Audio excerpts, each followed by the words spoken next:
ఇలాగున న్యాయ ప్రవర్తనను కనపరచి అటు న్యాయమును ఇటు ప్రేమను రెండిటిని నెరవేర్చడం కోసం ఈ విధంగా ప్రాణం పెట్టి తిరిగి లేచిన దేవత గాని, దేవుడు గాని, తల్లి గాని, తండ్రి గాని, అయ్య గాని, అమ్మ గాని ఒక్కళ్ళు కూడా నేను ఫాలో అయిన దానిలో నాకు కనబడలా.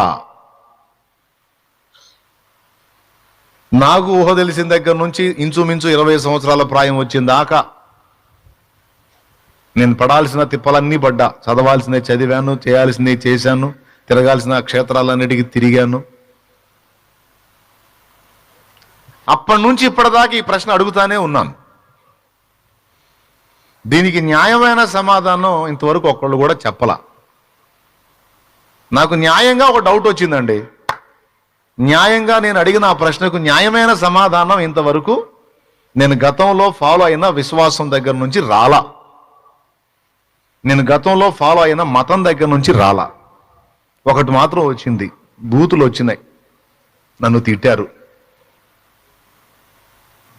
నన్ను ఏదో ఒక విధంగా దొరకబుచ్చుకొని ఇబ్బంది పెట్టాలని పాపం చాలా రకాలుగా తిప్పలు పడ్డారు. తప్పించి నా మీద వేరే విధమైన దాడులకు యత్నం చేశారు. కానీ నేను అడిగిన న్యాయమైన ప్రశ్నకు న్యాయమైన సమాధానం ఎవరూ ఇంతవరకు సెలవీయలా. కాబట్టి దీనికి ఆన్సర్ లేదని నాకు తెలుసు. అందుకే 2002 ఏప్రిల్ 17వ తారీఖున యేసు ప్రభుని నా సొంత రక్షకునిగా అంగీకరించి మారు మనసు పొంది రక్షణానుభవంలోనికి వచ్చి నాటి నుంచి నేటి వరకు ఆయనను సేవిస్తూ, ఆయనను ప్రకటిస్తూ, ఆయన మార్గంలో ప్రయాణం చేస్తాను. నా మ్యాటర్లో నాకు క్లారిటీ ఉంది.